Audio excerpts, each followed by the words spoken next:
palabra. Por eso es que hay muchos ahora mismo que están fuera y que no quieren volver a la iglesia. De repente este titán llamado Pablo se chocó con Jesús de Nazaret. Decirte por qué el enemigo te ataca tanto. Vengo a decirte por qué.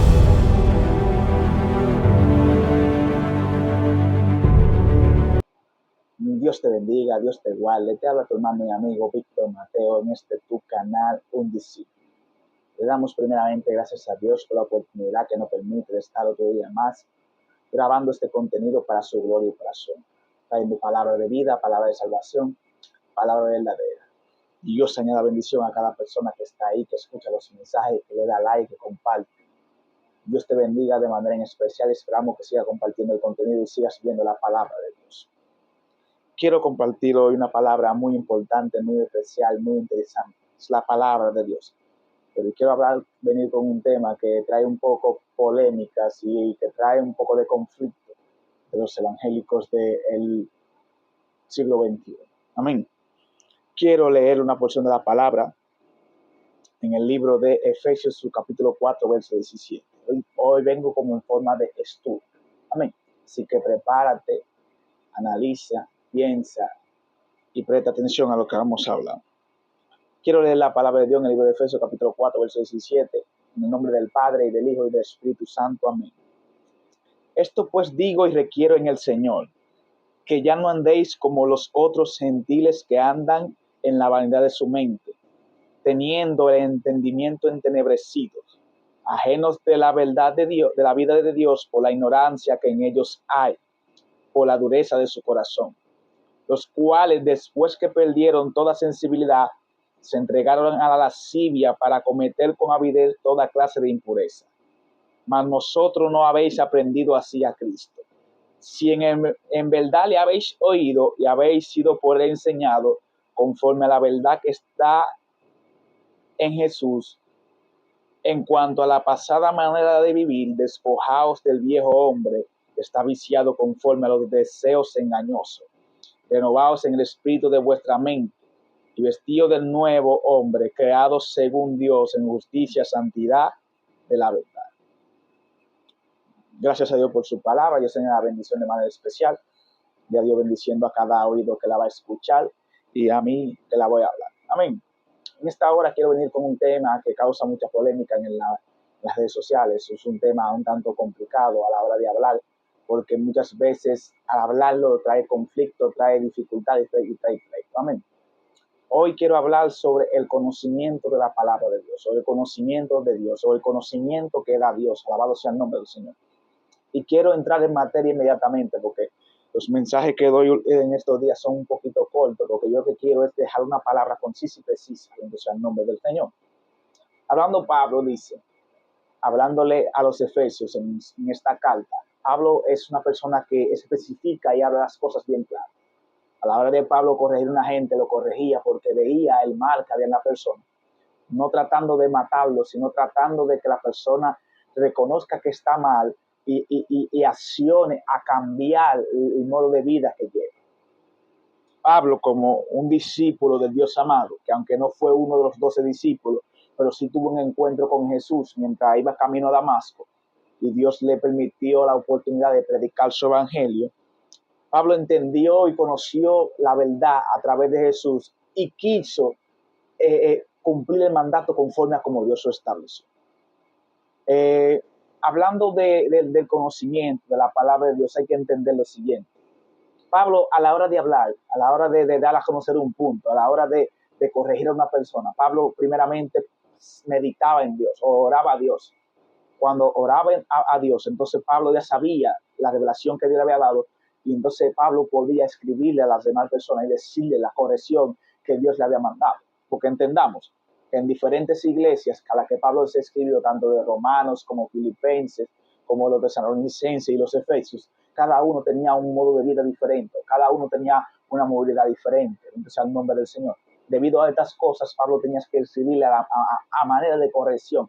Y para esto tenemos estas epístolas y estas cartas que Pablo se envió. Tomando este punto como referencia, quiero hablar sobre lo que está sucediendo hoy en el medio. Hay que entender lo siguiente, a ti evangélico que estás ahí, que me estás escuchando. La palabra de Dios es precisa, es concisa, es verdadera y es eficaz. A la hora de tú tratar de corregir a un hermano, tienes que tomar a capítulo lo que dice la Biblia, que lo corrías conforme a que es tu hermano y a que a ti también te puede pasar lo mismo que le pasa a él. Yo no voy de acuerdo con muchas de las cosas que escucho en las redes, debido a que hay personas que lo que tratan es de buscar cámara para ponérselo bien claro. ¿Por qué? A la hora de tú corregir algo de la iglesia, tiene que ser a la iglesia. No tiene que saber todo el mundo lo que se corría a la iglesia. Por eso es que hay muchas personas que han cerrado su corazón a Dios. Hay muchas personas que han cerrado su vida a Dios. ¿Por qué? Porque ellos ven los pleitos que tenemos los evangélicos, ven las contiendas que tenemos los evangélicos, ven que los evangélicos uno con otro no tenemos odio, no tenemos ira, nos tiramos uno con otro. Entonces ellos dicen, no, pero si el evangelio es así, yo me quedo en el mundo porque es igual. ¿Qué estoy diciendo con esto? Nosotros como evangélicos tenemos que corregir las cosas de nosotros dentro de nuestra congregación, como evangélicos que nosotros somos. Los puntos de la iglesia no se pueden sacar para afuera, o no todos los puntos. Hay que tomar en cuenta que hay cosas que tienen que quedarse dentro de la iglesia, que el mundo no tiene que saberla, porque como dijo Pablo aquí en Efesios, nosotros antes andábamos como los gentiles, con el corazón entenebecido, lleno de maldad, de contienda, de ira, de malicia. Andábamos con la vida del viejo, pero una vez venimos a Cristo somos diferentes, hemos cambiado, tenemos un modo de vida de actuar diferente, tenemos un modo de vida de comportarnos diferente. Ahora, ¿en qué edifica que un hermano critique a otro en las redes? ¿En qué edifica que un hermano critique a una persona del mundo? Porque eso es otra cosa con la que yo no voy. ¿Por qué hay evangélicos que se toman a eso y en vez de tratar de buscar más de Dios y envolverse en sus congregaciones, lo que hacen es agarrar a una persona del medio y criticarlo y hablar mal de esa persona, donde esa persona no tiene todavía el conocimiento de Dios o no es evangélico dentro de la iglesia para que se le corrija de esa forma? Porque hay que entender lo siguiente, antes cuando tú andabas en tu delito y pecado, tú pensabas que estabas bien, que hacías las cosas bien, pero una vez viniste al camino, entendiste que no es lo mismo, que no actúas igual ni te comportas igual. Entonces ya tú tienes que tomar la mentalidad y saber que esas personas, aunque tú los veas por fuera y actúen así, esas personas no están así porque quieren. Tu deber no es criticar a una persona de esa. Tu deber no es hablar mal de una de esas personas, ni decir que se va a perder, ni que se lo va a llevar el diablo, porque cuando tú estabas en el mundo, a ti nadie te dijo que te iba a llevar el diablo.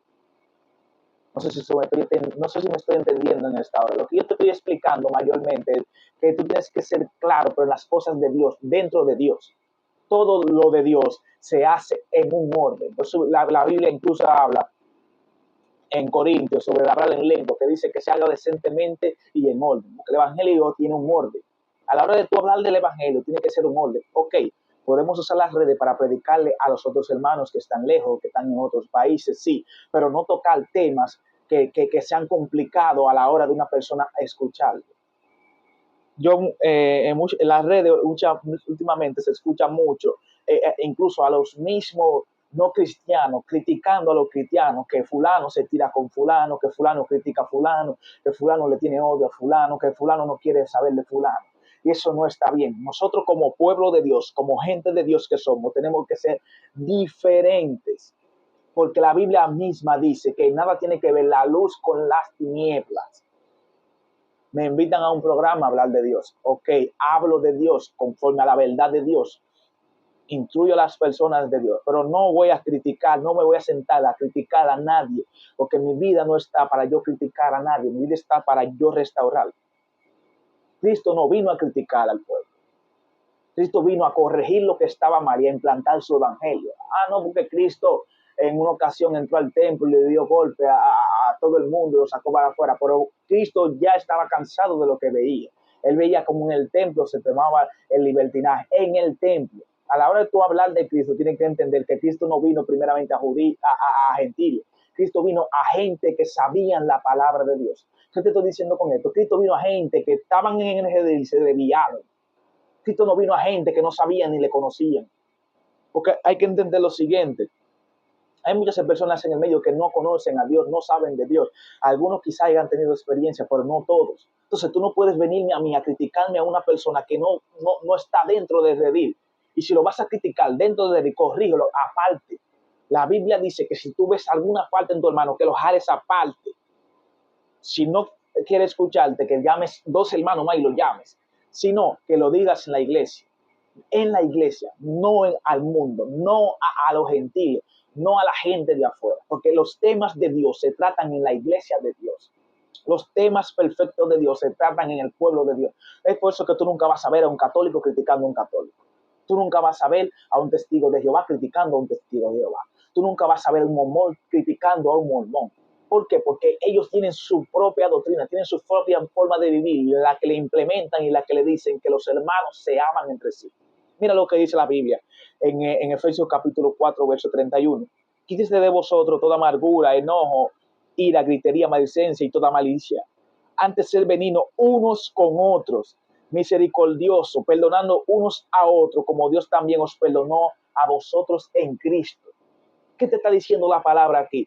¿Tú quieres que Dios tenga misericordia de ti? Ten misericordia de los demás. ¿Tú quieres que Dios te perdone a ti? Perdona a los demás. ¿Tú quieres que Dios te tome en cuenta a ti? Tome en cuenta a los demás. Pero a los amigos, predícale la palabra de Dios para que corrían y vengan al evangelio. A los evangélicos, corrígele el camino que sí están mal, pero con mansedumbre, con amor. La Biblia dice que usted no tiene un espíritu de violencia. No me salte a mí que usted es una gente que ¡guau! No, usted no tiene espíritu de violencia, usted tiene un espíritu de amor, de poder y de dominio propio. Si usted no se domina a usted mismo, usted no puede ser evangélico. Si usted no tiene amor, no puede ser evangélico. No sé si me estoy dando a entender. No sé si esta palabra le va a chocar a alguien o le va a incomodar a alguien, pero lo que yo te estoy diciendo es que las cosas que son de Dios, del conocimiento de Dios, de la sabiduría que da Dios, se tratan dentro del pueblo de Dios. Las disciplinas que se le dan a los evangélicos, la forma de corregir a los evangélicos, la palabra que se le da a los evangélicos, se habla dentro del redil. Hay que entender esto. Hay dos mundos diferentes. Está el mundo de las tinieblas, está el mundo secular y está el reino de Dios. Hay dos cosas muy diferentes que hay que entender. Si ponemos el reino de la tiniebla son tres, pero yo quiero poner dos solamente, porque quiero poner el mundo secular y el mundo evangélico. Los evangélicos no podemos actuar como actúan los impíos. Los evangélicos no podemos criticar como critican los impíos. Los evangélicos no podemos hablar mal de los de afuera como hablan los impíos. ¿Por qué? Porque si la Biblia incluso dice, si yo veo que mi hermano hace algo malo y lo critico, ¿qué diferencia tengo yo con la gente de afuera? Si yo solamente amo al que me ama, ¿qué vale la diferencia que yo tengo con una gente de afuera? Si yo solamente comparto con la gente cuando es de mi coro, ¿qué diferencia tengo yo con los de afuera? La Biblia dice que nosotros tenemos que ser diferentes, no actuar como actúan los otros. Para terminar, quiero que te quedes con esta palabra y es, Cristo quiere darnos una nueva vida. A muchos de nosotros ya Cristo nos ha dado una nueva vida. De nosotros depende mantener esa nueva vida. Los renglones o las cosas para mantener esa nueva vida, una de las principales que Cristo habló es perdonar a quien os ofende. No se ponga el sol sobre tu enojo. No critiques con tu hermano, ni te sientes a criticar. La Biblia habla que hay 10 mandamientos y Jesús los resumió en 2. Amar a Dios sobre todas las cosas, con toda tu mente, con toda tu alma, con todo tu cuerpo, con todo tu corazón. Y amar a tu prójimo como a ti mismo. Porque si tú cumples estos 2 mandamientos, estás cumpliendo toda la ley. Ahora, no me digas más a mí que tú amas a tu hermano y lo criticas. No me digas a mí que tú amas a tu hermano y hablas mal de él. No me digas a mí que tú amas a tu hermano y tú eres el primero que lo crucificas y lo juzgas. Pero tampoco me digas a mí que tú eres evangélico y estás criticando algo que no tienes que criticar, las cosas del mundo. Amén. Dios te bendiga, Dios te guarde. Estuvo con ustedes su hermano Víctor Mateo en este su canal Un Discípulo. Dios se siga glorificando de manera especial a través de su evangelio. Le damos gracias a Dios porque el evangelio a través de las redes está llegando últimamente muy profundo. Estamos viendo muchas cosas de Dios, pero sigamos en el orden de Dios. Saquemos las cosas del mundo, dejemos de hablar del mundo y comencemos a centrarnos en Dios. Dios te bendiga y Dios te guarde.